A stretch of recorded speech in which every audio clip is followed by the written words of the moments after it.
Anime fans, the first topic I want to discuss is James Gunn's recent DC comments. This is what he said. Nothing is canon to Priest of Commandos and SDA sort of appetizer to the DCU, and then a deep dive into Universe with Superman Legacy after that. I love hearing that. It basically confirms that pretty much what I was thinking and what a lot of fans were thinking is that everything that's come out this year isn't canon. I love hearing that because I want to see I want to see James Gunn and DC just do a completely 100% reboot. Here's the second part of this. It's a very human drive to want to understand everything all the time, but I think it's okay to be confused what's happening in DC since no one has seen anything from DC yet. I love the second part of that. This is one of the things we as fans gotta stop doing. Spicy Slider fans at times is that we seem to always be ready to judge something, whether we're a fan of anything, before it comes out. And I think we as fans sometimes feel like that it's ours and that it has to be a certain way for us. And it's just like, because I see so many fans that are just ready to tear James Gunn down before they've seen anything from his DC universe. And we still have 2024, a whole year before Legacy comes out. We still have plenty of time. So wait and be patient. Wait until we see it. It might all make sense when we see it. Now, I'm going to get into the other part here where I think it does get a little muddy, where I feel like he made things clear at the beginning, but also not completely clear. Yes, some actors will be playing characters they played in the stories, and some plot points might be consistent with plot points from dozens of film shows and anime projects that have come from DC in the past, but nothing is canon to Pieces, Commando, and Legacy. Again, I love the fact that nothing is canon, that they're the official starts. But when you say some actors will be playing characters, because I'm going to get into the second part of this story where he announced 4 actors that are going to continue on. I think that's where it gets a little muddy though, and I feel like this is going to become this is getting into that Daredevil within Marvel where it's like you sort of made it clear, but when you phase it like saying past actors and look story elements, I could see that maybe just mean like, well, in every interpretation, Batman's parents die. When every interpretation, Krypton blows up. That's a common story element from TV shows, movies, anime, and stuff from all these interpretations of these characters. So I can see some elements. What do you mean by that? That stay consistent. But this is where it gets a little muddy with the second part of this, is the fact that he's announced that, and look, I love hearing the fact that all these 4 actors are going to be back. The guy who played Vigilante and Peacemaker is going to be back. John Cena who played Peacemaker is going to be back. Viola Davis is going to be back as Amanda Waller, and the actor played Blue Beetle, and Blue Beetle is going to be back. Now, I love hearing this because I love all 4 of them in the roles. But this is where it gets similar to the Daredevil situation with Marvel, where Vigilante and Peacemaker, when it comes to the Peacemaker show, you had Ezra Miller and Jason Momoa appear as Flash and Aquaman in the finale. Yes, it was like cameos at the very end. You saw their faces. So it gets a little muddy there, and even the Suicide Squad movie that James Gunn did, it is a sequel to the first one because you do have Boomerang and you do have the Boomerang character who was in the first movie. So it gets a little muddy there too, and Viola Davis, who's Amanda Waller, she's appeared in a couple of some of the DCEU movies that were connected to old DC, so you get a little Blue Beetle. I can see him being a clean transition. And even though in my past videos I've said after the movie bombed at the box office, I love the movie, but the movie didn't do well financially. That I've not doing a sequel to that or carrying that character forward because of the fact that you don't really want connected to anything that financially or just didn't hit. But I do think you can put him in, and James Gunn did say this too when he said Blue Beetle. He said he didn't say that version of Blue Beetle. So I guess it would be a thing where maybe the actor who played Blue Beetle, those events in that movie didn't happen, and it's just him saying nothing is canon. I guess it could mean that he is gonna play Blue Beetle, but it'll be a different version of the character, and events will be different from how they happen in that Blue Beetle movie.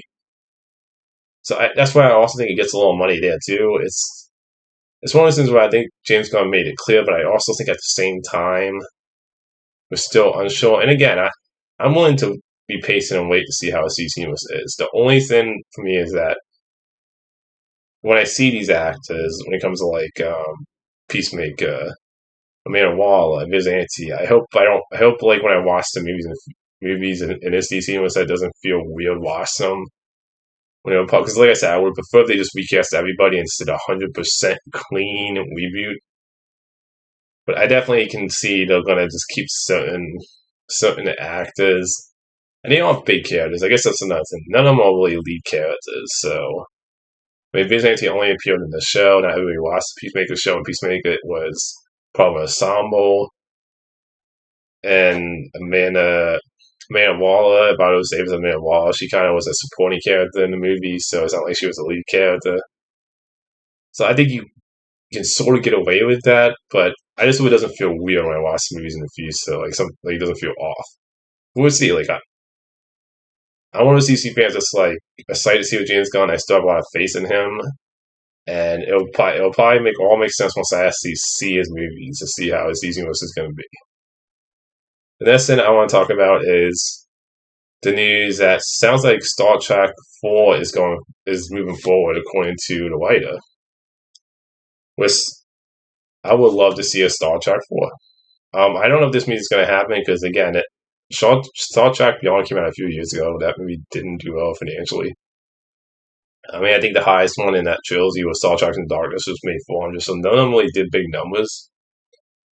But I love the cast, and I love the first Star Trek 2009 movie. I love Star Trek Beyond. Star Trek Into Darkness, I'm not a fan of. The first time I saw it, I thought it was okay, but on rewatches, it's become one of those movies where I'm just like, I'm not a fan of at all anymore. But the first time I thought, first time I watched it, I was like, it's decent. It's a step down, but it's a decent sequel, but I really liked that movie less and less. But I would love to see it happen. I know, there was originally, this movie has been through, I think, different writers, different people attached to it. It's been in development for years right now. And I hope it does happen, because I did really love that cast. And I know one of the story ideas was going to be Chris Hemsworth coming back as James Cook's father, who he appeared in the first Star Trek, the 09 one. It was going to be like a time travel story with the father and son. And obviously, I think they canned that idea probably. But I hope I hope it does happen. I mean, this doesn't really, this give me this does give me some hope, but I still don't know if this movie's honestly going to happen since they waited so long. They definitely need to cut the budget down in these Star Trek movies, because you look back at the Star Trek movies before this, they were all kind of lower budget side. I think with Star Trek, you need to cut down the budget and just make it more reasonable. But like I said, I'll be excited for a Star Trek 4 if it does happen. Next thing I want to talk about is a Toxic Avenger trailer. Now, I've never seen the original Toxic Avenger movie. I gotta be honest, the trailer, it was fine. It didn't really do anything for me personally. And it kind of just looked like superhero movies I've seen done before already, with the whole violence, kind of like Kick-Ass, Kingsman, violent superhero movies. I've seen plenty of those, so this trailer really didn't do much for me personally. So for me personally, just the trailer didn't make me all that excited for this movie. I know the guy. I know it has Peter Dinklage, who was in Game of Thrones, and he's also going to be in the new Hunger Games prequel that's coming out in November. I love him; he's a great actor. The trailer didn't particularly do much for me. But I can also understand maybe if you saw there was a Toxic Avenger movie, that this trailer made you really excited. It's just, as somebody who's never seen the original movie, this trailer just didn't personally do anything for me. Next thing I want to talk about is, so it sounds like Marvel is getting a room together of writers to, I guess, pitch ideas for an X-Men movie. Now, we already knew they were going to do X-Men movie at some point, because they messed the mutants at the convention in 2019. So we knew at some point an X-Men reboot was coming. And obviously Miss Marvel has been confirmed she was a mutant in her show, and then you had a version of Professor X appear in Doctor Strange too. So we've had little things here with references towards, X-Men characters where I at least hinted at ideas of mutants. But I will love that. I will love, like, I'm really excited to see how Marvel would do the X-Men. And I think one of the things I would love to see them do is just don't put Wolverine in the first movie. I would do is make it about the original five, the first class group, which was Cyclops, Jean, Beast, Angel, and Iceman. I would have been Wolverine until like the later sequels because one of the issues I have with the Fox X-Men universe. So as much as I love those first two original X-Men movies, as much as I love Days of Future Past, First Class, the Logan, first Deadpool movie, is the fact that when you're talking about the main X-Men movies, it pretty much became about Wolverine. Like I feel like they kind of like messed up when it came to ensembles. Where you look back to the original X-Men trilogy, even X-Men Days of Future Past, it's kind of Wolverine's a big part of those movies, and as much as I love the character, I felt like I'm kind of burnt out on just wanting to see like I want to see an X-Men movie that focuses on like give me a great Cyclops, great Stone, like give me some like do some justice to some of these other X-Men characters that.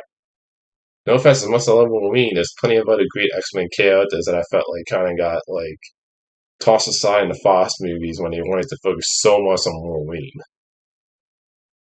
Now, as a Cyclops fan, I want to see a great Cyclops too. So I think that would be my idea for an X-Men reboot. But I'm happy to hear that they're talking about X-Men reboot and that obviously at some point they're going to do a movie.